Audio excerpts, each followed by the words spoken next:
Assalamualaikum warahmatullahi wabarakatuh. Alhamdulillahilladzi bi ni'matihi tatimmus shalihat. Walhamdulillahilladzi hadana li hadza wa ma kunna linahtadiya laula an hadanallah. Asyhadu an la ilaha illallah wahdahu la syarika lah, asyhadu anna Muhammadan 'abduhu wa rasuluhu la nabiyya wa la rasula ba'da. Allahumma salli wa sallim wa barik wa an'im ala nabiyyina Muhammadin wa ala alihi wa ashabihi wa man tabi'ahum bi ihsanin ila yaumiddin. Amma ba'd. Ikhwani rahimani wa rahimakumullah. Kita lanjutkan ngaji hadisnya dari kitab At-Targhib wa Tarhib lil Munzir. Kita sudah berada di kitab Zakah, hadis ke-809. Namun biasanya ada beberapa hadis yang sama, yang serupa, untuk meringkas kemudian tidak membuat bosan dan sebagainya, maka saya pilihkan hadis-hadis yang tidak sama. Kalaupun ketemu yang sama kita loncati. Jadi misalnya kemarin baru hadis 801 kan 809 misalnya, itu ada beberapa hadis yang sama, yang serupa, yang maknanya, yang isinya sama. Ikhwani rahimani rahimakumullah. An Abdurrahman ibn Auf bin Malik al-Ashja'i radhiyallahu anhu annahu qala kunna 'inda Rasulillah sallallahu alaihi wasallam 9 aw 8 aw 7 faqala ala tubayyi'una Rasulullah sallallahu alaihi wasallam wa kunna hadits 'ahdin bi bai'atin faqulna qad bay'anaka ya Rasulullah thumma qala ala tubayyi'una Rasulullah فبسطنا أيدينا وقلنا قد بايعناك يا رسول الله فعلى ما نبايع قال على أن تعبدوا الله ولا تشركوا به شيئا والصلوات الخمس وتطيعوا وأسر كلمة خفية ولا تسألوا الناس شيئا فلقد رأيت بعض أولئك النفر يسقط صوت أحدهم fama yas'alu ahadan yunawiluhu iyyah. Dari Abu Abdurrahman Auf bin Malik al-Ashja'i radhiyallahu anhu, ia berkata, kami berada di sisi Rasulullah sallallahu alaihi wasallam dengan jumlah 9 atau 8 atau bahkan 7 orang. Maka beliau bersabda, tidakkah kalian membaiat Rasulullah sallallahu alaihi wasallam? Sementara kami baru saja membaiat. Maka kami menjawab, kami telah membaiatmu ya Rasulullah. Kemudian beliau pun bersabda, tidakkah kalian membaiat Rasulullah sallallahu alaihi wasallam? Lalu kami mengulurkan tangan kami dan berkata, kami telah membaiatmu ya Rasulullah. Maka atas apakah kami membaiatmu lagi? Maka beliau menjawab, kalian beribadah kepada Allah dan tidak menyekutukannya dengan sesuatu pun, berbaiat, berjanji setia kepada Nabi sallallahu alaihi wasallam untuk taat, mendengarkan, ya, tidak melanggar, tidak bermaksiat kepada Rasulullah sallallahu alaihi wasallam. Maka Nabi mengatakan baiatnya ala an ta'budullaha wa la tusyriku bi syai'a. Kalian hanya beribadah semata-mata kepada Allah dan tidak menyekutukannya dengan sesuatu pun, tidak berbuat syirik kepadanya dengan sesuatu apapun. Salat 5 waktu, kata Nabi sallallahu alaihi wasallam, mentaatiku, kata Nabi sallallahu alaihi wasallam, wassalawatil khams wa tuti'u. Kalian harus salat 5 waktu, tidak boleh tidak. Kemudian kalian harus mentaatiku. Kemudian beliau memelankan kalimat yang samar, dan jangan meminta-minta sesuatu kepada manusia. Itu baiat Nabi. Dari 7 orang atau 8-9 orang yang berkumpul bersama Nabi, termasuk adalah Abu Abdurrahman yang bernama Auf bin Malik al-Ashja'i, salah satu sahabat Nabi sallallahu alaihi wasallam.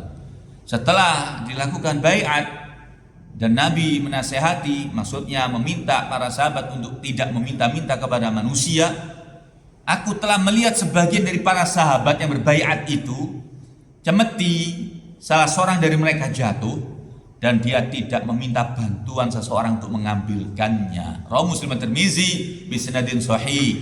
Sampai-sampai akibat baiat Nabi itu agar tidak meminta-minta kepada manusia dalam sesuatu apapun. Salah seorang sahabat itu ada suatu barang yang jatuh, jamaah, cemeti atau tongkatnya apa terjatuh, dia tidak minta tolong untuk mengambilkan, dia ambil sendiri. Ini Nabi SAW luar biasa mendidik para sahabatnya, dan semua sahabat Nabi lulus. Yang tidak lulus itu terkadang ya kita ini umat yang belakangan ini. Banyak sekali kemudian meminta-minta kepada manusia adalah perkara apapun. Ya, dan bila semoga dengan hadis semacam ini kita terdidik lagi, refresh lagi, kita ingat lagi bahwa Nabi SAW mengingatkan, mengajarkan kepada kita agar kita ini aziz, kita ini punya iffah, punya harga diri, hidupnya mulia. Bila perlu sesuatu apapun yang jatuh kita ambil sendiri, selama mampu kita masih sehat walafiat, ambil sendiri. Ikhwan rahimani rahimakumullah.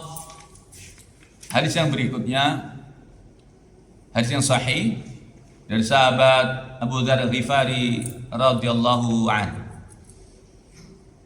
Annahu qala bay'ani Rasulullah sallallahu alaihi wasallam khamsan wa awthaqani sab'an wa ashhadu Allah alayya tis'an anna akhafa fillah lawmata la'im.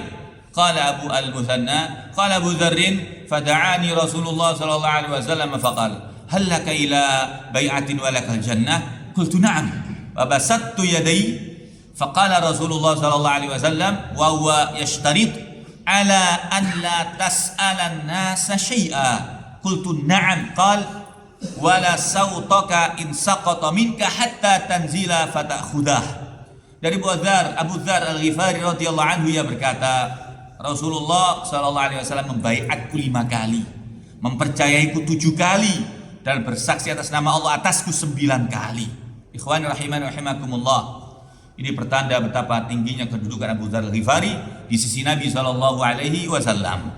Agar aku tidak takut karena Allah pada celaan orang yang mencela. Maksudnya ketika Anda sudah berada di jalan Allah, sudah berada di aturannya Allah, maju terus.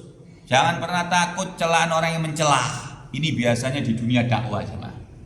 Di dunia dakwah ilallah, orang yang mengajak berdakwah di jalan Allah, ya, menegakkan tauhid, menjauhkan manusia dari syirik, menghidupkan sunnah Nabi, menjauhkan manusia dari bid'ah. Pasti banyak yang mencela. Bahkan mayoritas yang mencela justru saudara-saudara yang sendiri dari kaum muslimin.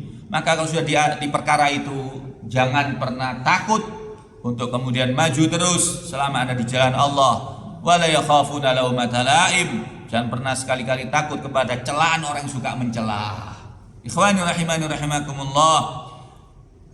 Abu Dzar berkata, lalu Rasulullah sallallahu alaihi wasallam memanggilku dan bersabda, maukah kamu membaiat dan kamu mendapatkan surga? Aku menjawab, tentu saja ya Rasulullah, aku mau. Iya. Dan aku langsung mengulurkan tanganku untuk bersalaman, baiat, mengulurkan tangan, jemaah. Ikhwani rahimani rahimakumullah. Lalu Rasulullah sallallahu alaihi wasallam bersabda dengan menetapkan syaratnya. Dari baiat itu ada syaratnya, bahwa kamu tidak akan meminta sesuatu kepada manusia. Aku menjawab, iya. Rasulullah SAW bersabda, sekalipun cemetimu yang terjatuh darimu, kamu sendiri harus turun untuk mengambilnya. Ikhwani rahimani wa rahimakumullah. Luar biasa hadis-hadis semacam ini. Ya, betapa hebat pendidikan Nabi SAW. Justru terkadang ya ikhwah, pernah terjadi pemandangan yang serupa. Bahkan ini terjadi di dunia barat. Subhanallah, terjadi di dunia orang-orang yang tidak mengenal Nabi.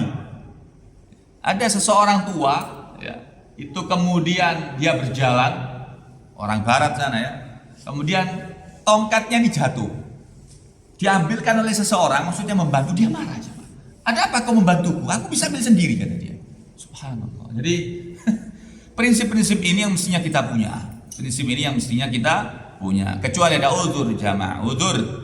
Dan semestinya orang kalau sudah ada orang yang uzur itu tanggap. Jangan sampai dia meminta. Misal orang tua mau nyebrang jalan, orang sangat tua kemudian terjatuh satu darinya, dia tidak meminta, kita mengambilkan itu diperbolehkan. Itu perbuatan yang mulia. Itu bagian dari akhlakul karimah. Jangan sampai orang itu meminta tolong ya. Kita bantu. Orang yang berat perjalanannya kita bantu sebelum dia meminta.